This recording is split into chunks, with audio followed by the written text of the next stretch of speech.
अनौब सरकार नते अनौब सरकार अम छिलगा कुकी की डिमांड पीबु नंगदरा आइबिसिबु नते नते मधु आई हंगम थोक हंगिने अदो लाले अदे मरम दिने मरम मरम से तई नते बा कुकी की डिमांड सोल्यूशन दो नते परमानेंट सोल्यूशन मा हुजिक लाखिरो है फोटो अदो नते अदु की ने बैना हाइसिना आगे होलिके आफ्टर द वाई दो ओनर है बा दो कुकी की डिमांड पीन नबगी दमक्ता पीबु ngamba मन सिनगदो नते बा अदुदि कुकी मचिम चोयल जने अदु नते बा नते आई नते नते होलिके आई खंगरे ngसा आई नेगा लाथेंदी ngसा टॉपिक टू द नेबा टॉपिक टू द माना सिदगी के वाई से अदु ओनर नि permanent solution will take time due to unstable condition अदु नते बना याओगे चा या नते बना अदुदि हाइब परमानेंट सोल्यूशन से यासिन नबा हाइबसे अतोप गवर्नमेंट अमा लाकंद लाकनी हाइबगदी अदुगदी अतोप गवर्नमेंट लाबुन कुकी की डिमांड पीब ngमदोरिब्रा हाइबनि दैना हाइबनि अदु ने नम हाइले मन को कइनो आई हाइगे अदु नते पीब दु नते ने करि हाइगु सिबो अदु नते चा कुकी की डिमांड कुकी की डिमांड या सिनबगी छिनगदो नते बा अदुदि पृथ्वी ते मीम तने यारोय ओ अदु ने हाइजे या सिनबगी बहुदो बहु यारोय या सिनबगी हौजिकी गवर्नमेंट सु यारोय अतोप सरकार अमा लासु यारोय हाइबनि after all I हाइगो Atop नते लाइरी हाइबनि Amna ngang बदबु अनौब सरकार सिनमजि कुकी की डिमांड पिगदोरिब्रा हाइबि विथड्रॉ तो अदु वाइदो लाले अदु यादे अनौब सरकार ला गजि कुकी डिमांड पिन न बनते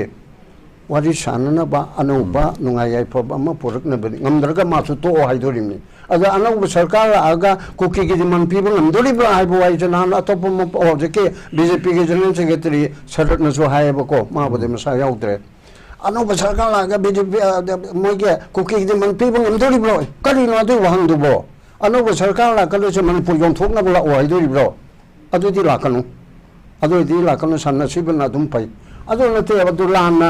वखंदो खतंग ति सेंदोकमिन सेबा खतंग अनौब सरकार आई सुलाम बे अंकल आई ना दि सोल्यूशन से सरकार जन्नो कुकी के सोल्यूशन थे लाखिरोय हाइबनि कुकी की डिमांड पीबदो सोल्यूशन नते बा कुकी की डिमांड पीदबा सेपरेट एडमिनिस्ट्रेशन पीदबा मणिपुर अपुन बसे लेबिन जाति कुंथ्रा का मंगा छि पुन लेमिना बा हाइबने बा अदा अठामला अदो नते अठामला न चले बा कपूर की नचे कुतम हेरा अदो हरदी यादरे हाइबते अनौब सरकार मला कदोरि बा अदो कुकी की डिमांड पीब ngमगदोरि बो हाइबो हाइबने हाइदना अदो हाइब मरम पीगल ना को मरम पीगल कुकी की डिमांड पीब ngमगदोरि ब्रो हाइसि करिगिनो कुकी की डिमांड पीब हापकदोरिब्रो अनुभवदो नते बा नते अदुदा तुम लोर नते नते ममा की अंकल लोशन बे याद बम ले ममा अंकल दा पंगिबा नते अंकल दा पंगिबा अतोप सेब बस सिलगदी सरकार बस सिलगदी सोल्यूशन सिला पे है ना पंगिबम याव की बा ओने सोल्यूशन लाकने बा अदु करी ग्राउंड लाके नु अदु दे आइ हाइबम ब्रो अदु हाइबम गम दे अंकल का मन सोल्यूशन लाके नि हाबि नते सोल्यूशन लाक लाक तब नते कुकी के सोल्यूशन पी लान लौगनी सिमदे आइना हाइबो कुकी अनौब गवर्नमेंट लापदा कुकी के डिमांड पिथो हननिंबा पामी छ करिनो कुकी के डिमांड पीनब नति अनौब लाकदोरि मणिपुर अपुम सत्तम ngangnaba ngamद्रगना मासु तो होय हो अदुदा लोर आई कोई सामसो आई कोई सामसो गवर्नमेंट से गेम तो ले चला गवर्नमेंट से पेन दो माया ममंगा ये ना दो नति अंकल आई पंदिरपुर दैना आइना सुमाई यादे होइके तो ला मैं चारंग मने मैं ताबिरि पुनो ताबिरो अनौब सरकार छिलगा कुकी की डिमांड पीब ngambra हाइबो हाइचो करे हाइरिनो आई खंगदे कुकी की डिमांड पीब नब सरकार रि लाकनो अदु सोल्यूशन से सोल्यूशन दो आई सोल्यूशन को माने सोल्यूशन तो मैं पुनः के अयाब पोरागा ओरे नमदरगा अयाब दु पुरोन बगी दमक्ता इखोय नाइजो सरकार से मतिंग थोपियो यारो सरकार से मतिंग थोपियो हबक तोबियो अदु से आई हायरगा गवर्नमेंट नि अतोप सिंदो दुसो बीजेपी गवर्नमेंट अदु सेंटर ना हौजिक भाव खर ताबिरगा मणिपुर की सोल्यूशन से तोबियो हबा तारो सेंटर ना तारो permanent solution will take time due to unstable condition CM Biren हाइबनिको लोइसन होनद्रबदि अदुम चंगनि सिमदि चामद चनी चुमे तुरेन गी सिंचे मसा मथंतना परमानेंट ओइना असेंग बा सिंग चलन गे हाइरबा अनैब चेंथर इबसे लाइङोय लाइना ngakतना चेंथरक पा तुरेन गी सिंचे चाप चाना permanent oina luhon ge hairadi thada nataba chahi lomna changane ba kabak sa ba pukri ma lainang na thitlaba pukri ma aruba tanan ba adumba pukri ma ohenge hairabadi angakpa phangna matamdo dum changane ba santa bani sidi chamda chani chume permanent solution will take time ade mathanta phamdarakpa mathanta lan lujarakpa haibedo chahi ka changani haibisi chamada chani chume adege hairi baduda solution ji puthokna bo hona daragadi adum changpam ti thoabana ba hona udana hona raga sibaude yaure chama kaga dab chai tranga di kare kun kare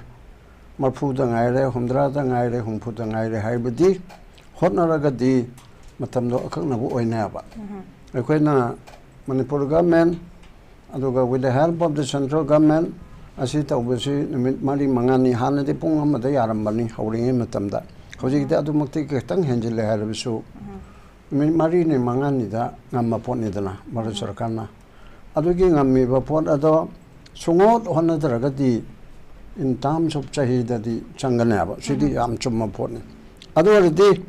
kaligino am chupirene topic chalali bra summi bra due to unstable condition sarkar na lo singadam ni magi sarkar se unstable condition leirabra leiramale maut minister na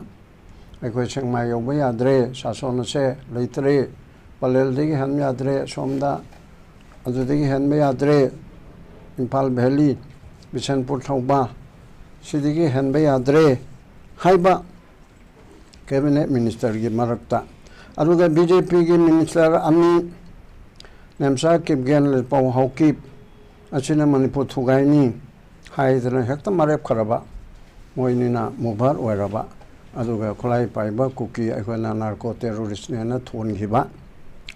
adugumba mayamasi na matung indana magi sarkar gi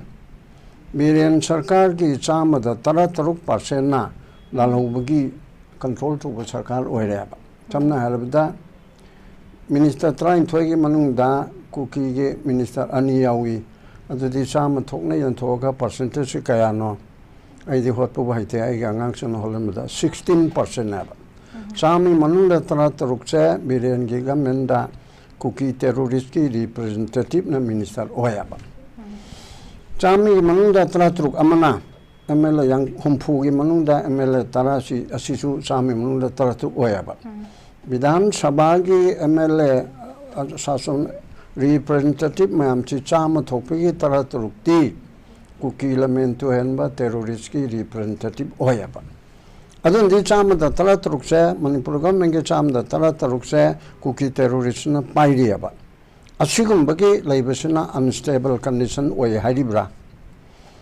noina hainingi bude arthamani hoige unstable condition naidi si tawnari ba warfare si mong marin tadaba tu tadaba haining bana ba ida dom da haira roya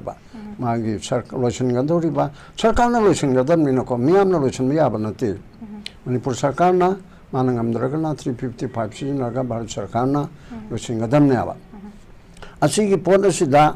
lotion barabodi lotion na ba thamuk tu tawdrabodi matam chang ba haiba si medi matam se akakna ba leitana adum sangna sangana habsi leire adu kali tawrga di lotion gani ana haiba si da sarkar se biren government se san asibagi pangkhak ni hairiba ojoina hairiba se masai junun pi mamna meeting amada ai moderator oirui sangai holda aduda ICCU da leire haireba only mokon masa se mi natraba poto aduga sohdu da haraga oxygen holaga tamba adurdi aduge sarkar duna loisinda bai chu karino loisin bai chu karino chu khangaroi loisinda chu khangaroi sarkar lera kanda mina sason paira kanda loige dabna ba alida adu mok leibenina koi ge sason nai do phagera pharwela leirabanina adugumagi sason chi leina central government da taina rasi ana nana moko ge reli mi lak ena chatpado sarkar amta chaitana central government da tawrene central government na tawrakadro nangi sarkar leina engonda la edi karigino Mr. Biren is there law and order se आपके पास में है schedule 7 दा list 2 दा मधुकी sovereign power law and order की sovereign power से state government ले supreme court ने सो हाईलाइट न को वो मागी ममांगी मतुंगी केस तो सो state has its own sovereign power मागी jurisdiction मनुंग दा है को इंडिया की sovereignty जो नते अतो लेजरी बपोनी हाई ना supreme court ने सो हाईलाइट law and order लेतरे मणिपुर जदी अतो ने ना हाईलाइट अतो सरकार जो लेरब कांदा लोशन बे यागदम नत्रो पोचे चाक चाबा हौलबदि चाक चाब तो लोगेदम चाक सुंचा चादरिना चाक चाबदा लोगेदब से याम वाली हाइबे याब्रने चाबा हौरब कांदा लोयर कदोरिमना चाबा हौद्रियबा खोइसे अदुना अदुगी पोतुदा अदुदि करि तवरगदि लोइनी दि याम लाई खरे तौदबि वानी बिरेन सरकार मिकप थोहनबा कुंभकर्ण ओरिबन नरेंद्र मोदी से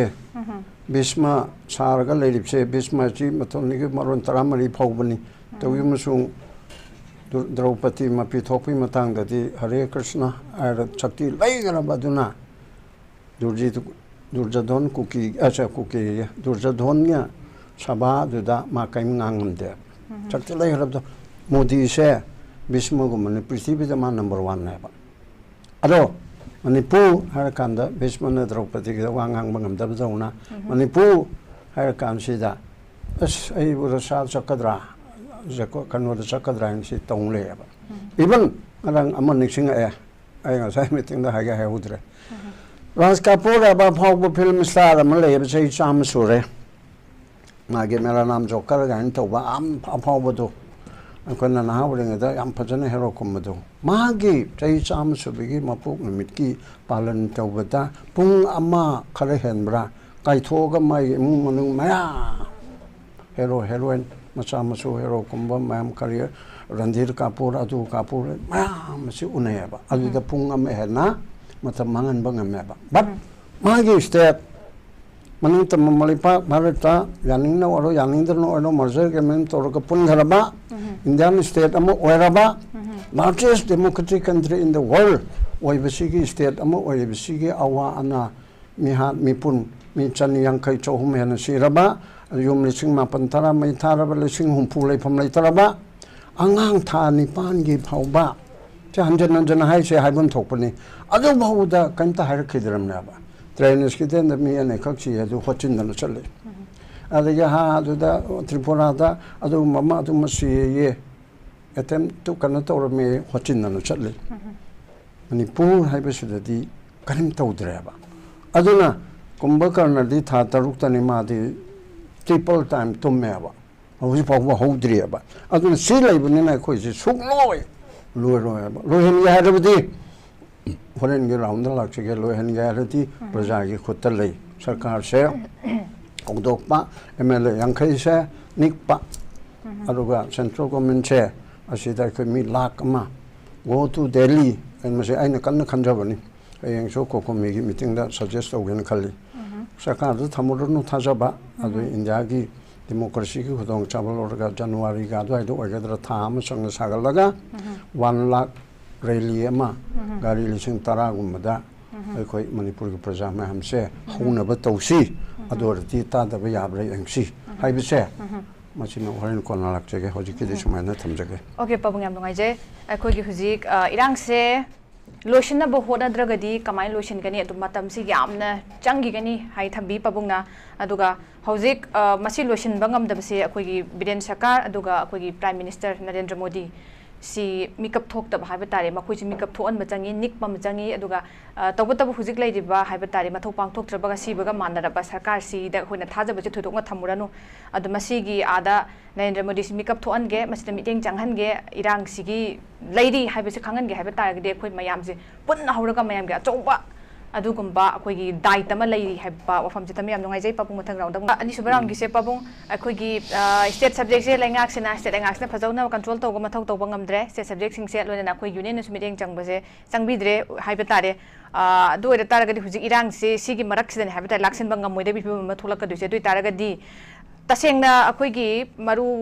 ꯑꯣꯏꯔꯤꯕ MLA ꯇꯔꯥꯁꯤ ꯃꯁꯤꯁꯦ ꯄꯔꯥ ꯇꯝꯕꯤꯕ ꯃꯁꯤꯗ ꯆꯞ ꯆꯥꯕ ꯑꯦꯛꯁꯟ ꯂꯧꯈꯠꯄ ꯃꯁꯤꯅ ꯑꯩꯈꯣꯏꯒꯤ ꯁꯣꯂꯨꯁꯟ ꯄꯨꯔꯛꯅꯕꯒꯤ ꯂꯝꯕꯤꯒꯤ ꯃꯅꯨꯡꯗ ꯑꯆꯧꯕ ꯑꯃꯗꯤ ꯑꯣꯏꯗꯧꯔꯤ ꯍꯥꯏꯕ ꯇꯥꯔꯦ ꯍꯥꯟꯅ ꯄꯥꯏꯈꯠꯄꯁꯤ ꯍꯥꯟꯅ ꯇꯥꯞ ꯂꯥꯛꯄ ꯍꯥꯏꯕ ꯇꯥꯔꯦ ꯀꯃꯥꯏꯅ ꯊꯝꯕꯤꯅꯤꯡꯉꯤ ꯄꯥꯕꯣ ꯍꯧꯖꯤꯛꯀꯤ ꯍꯥꯏꯔꯤꯁꯦ ꯁꯥꯁꯣꯟ ꯂꯩꯒꯗꯕꯅꯦꯕ ꯁꯥꯁꯣꯟꯁꯦ as per provision of the constitution ꯂꯣꯒꯤ ꯃꯈꯥꯗ ꯁꯥꯁꯣꯟ ꯇꯧꯒꯗꯕꯅꯦꯕ ꯑꯗꯨ ꯂꯣꯗꯨ ꯇꯧꯗ꯭ꯔꯕ ꯀꯣꯟꯁꯇꯤꯇ꯭ꯌꯨꯁꯟꯒꯤ ꯃꯈꯥꯗ ꯁꯥꯁꯣꯟ ꯇꯧꯗ꯭ꯔꯕ ꯁꯔꯀꯥꯔꯗꯣ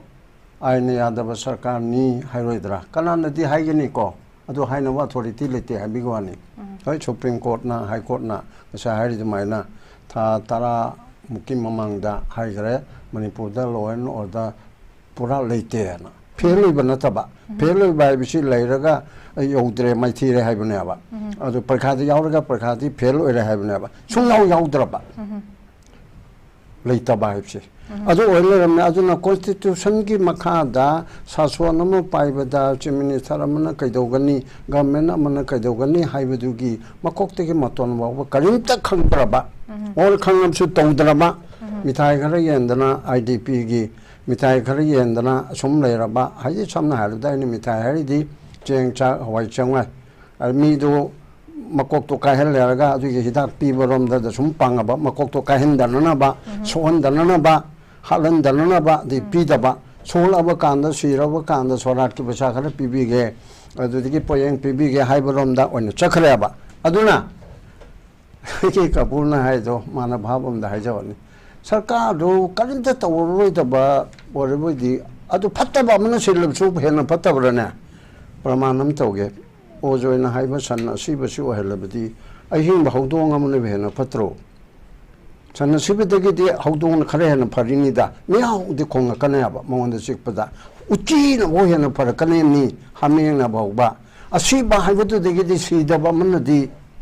ꯈꯤꯇꯕꯨ ꯈꯣꯡꯉꯣꯏꯗ꯭ꯔꯅꯦ ꯆꯤꯛꯂꯛꯄꯗ ꯃꯤꯌꯥꯎ ꯃꯔꯣꯟ ꯊꯣꯛꯇ꯭ꯔꯕꯁꯨꯀꯣ ꯍꯥꯏꯒꯅꯦꯕ ꯑꯗꯨꯅ ꯍꯧꯖꯤꯛ ꯂꯩꯔꯤꯕ ꯁꯔꯀꯥꯔ ꯑꯁꯦ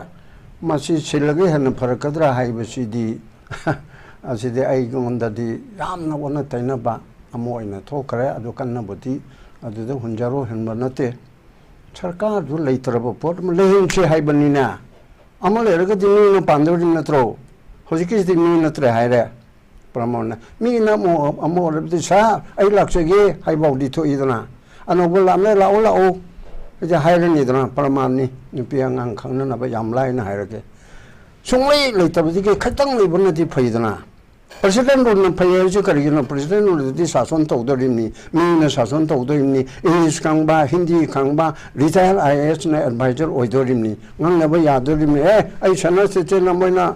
ꯃꯤꯁꯇꯔ ꯑꯦꯗꯚꯥꯏꯖꯔ ꯑꯩ ꯎꯅꯕ ꯂꯥꯛꯀꯅꯤ ꯁꯥꯔ ꯎꯅꯁꯤ ꯍꯥꯏꯅ ꯃꯣꯏꯗꯤ ꯚꯣꯠ ꯂꯦꯞꯀꯗꯕꯁꯨ ꯅꯠꯇꯦ ꯁꯤꯁꯤ ꯇꯧꯔꯦ ꯃꯅꯤꯄꯨꯔꯒꯤ ꯑꯦꯗꯃꯤꯅꯤꯁꯇ꯭ꯔꯦꯁꯟꯁꯦ ꯍꯥꯟꯅ ꯁꯨꯃꯥꯏꯅ ꯇꯧꯔꯦ ꯃꯁꯤ ꯇꯧꯕ ꯐꯕ꯭ꯔꯥ ꯍꯥꯏꯕ ꯐꯅꯤ ꯁꯥꯔ ꯍꯥꯏꯒꯗꯣꯔꯤꯅꯦꯕ ꯑꯗꯨꯅ ꯑꯗ ꯑꯩꯈꯣꯏꯁꯤ ꯂꯥꯟꯅ ꯁꯟꯗꯣꯛꯄ ꯑꯃ ꯌꯥꯎꯔꯤꯑꯕ ꯑꯦꯋꯦꯔꯅꯦꯁꯁꯦ ꯄ꯭ꯔꯁꯤꯗꯦꯟ ꯔꯨꯜ ꯂꯩꯗꯤ ꯂꯣꯏꯔꯦ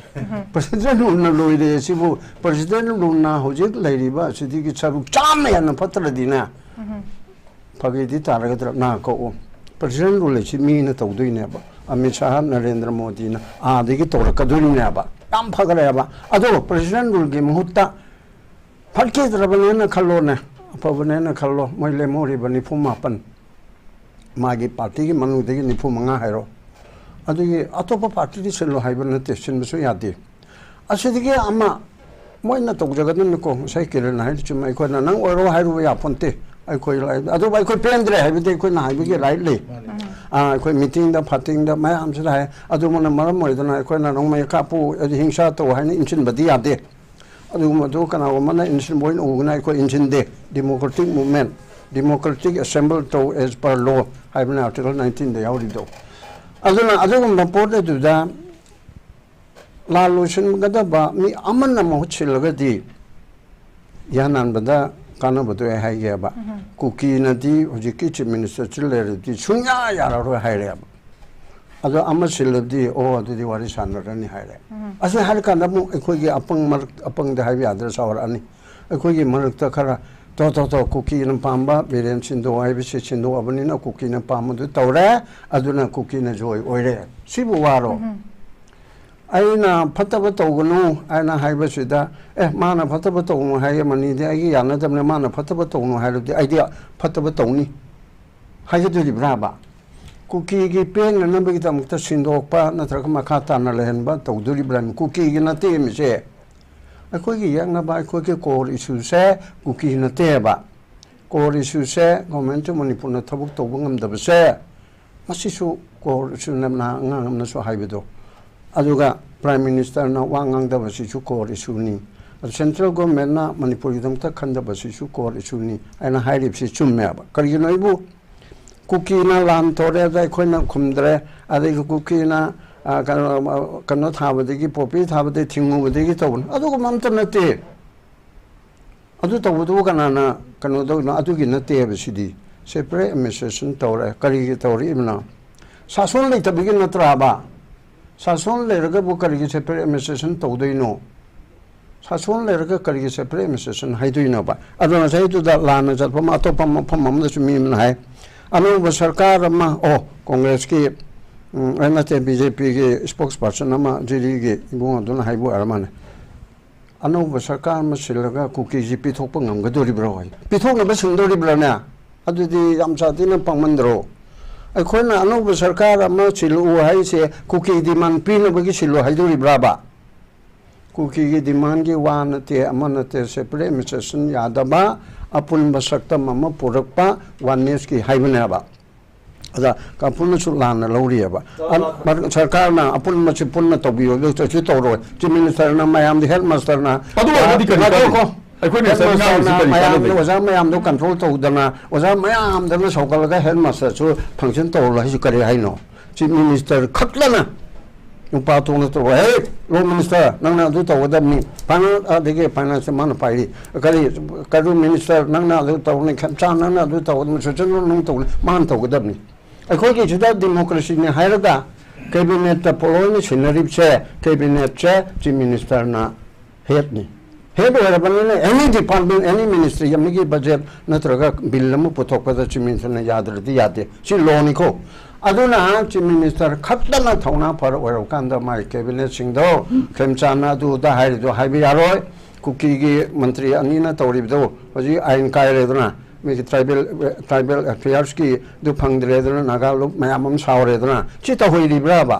अदुना लो मसक खंगदबा थबक तौब ngamद्रब मीदो अदुसु अदुम थमदौनेना हाइरिसे मजि मणिपुर की हेकनबो ओइनेबा ओके बाबू मत थबक छुंगलो तौब ngamद्रबा अदुमबा असिबका पासि बाइदे आइन हाइजब नथेको ओजोइन हाइबनि अदुगा असिबकी पांखौ एरबा आईसीयू द लेरिबदु माना दुम होगलने होगलदि आई हाना सपोर्ट तोगेन नंबर 1 होगतबि वानेबा होगलरोयबा होगलरोयदबो ओरबोइदि मनम नमथिरगा पुमनबनि अदु हौदोंग अमा फमलसि कछु ngamgedraba amana pamanda morona khaitadi thokani haibani da adu lana lowinu apurna je hairi okay बाबू yare ya होले हारि जने अखोगे बेरेंद्र साहब ने सो फजना हाइग्रे माना यामने एकाडेमी ओइबा अखोइदि खरा इमोशनल बु याउइको आइगा कपूरगा अदुलाना खनम सु याफोनते अदगी केरन सु अदु हुजिके हाइसे फाहनिंबगी वानिने फाहनिंबनि चीफ मिनिस्टर बिरेन बु मालोक थोकपो बय पर्सनल आइनो पांगद्रो अदु थबकति तौ हाइबनेबा from today chap sidigi thabuk tau nangi tau tai khoi mam leimne ba tau butu ngamdragadi ama phagera phorora ama yenga chunu aiba khaktani da ado yamna kathina oidana hojike sarkar che songai leiba chumde haibana te leiyo ba thabuk tau sa hari do nangi it is your responsibility duty to protect your people life and liberty property asinga o nga ko matam na nangwan da loy na magna even congress auna opposition cpn ng pe yauna nangwan da loy ni support to gani atu tawrak to ragdi tawrak te haina khanmadi gi na bai koina phaning dana okay ai koina hairi ba ai koina criticism pi ba asi phaning ba gi na but not that yakna ba moina haibu orga de ma haigadro yakna ba nate ba ai koi gi leader ni phajana do your duty lawfully duty to tawro akhoi na nangbu saugat tawgan saugatani tawrak taragati waru yade siwan okay babu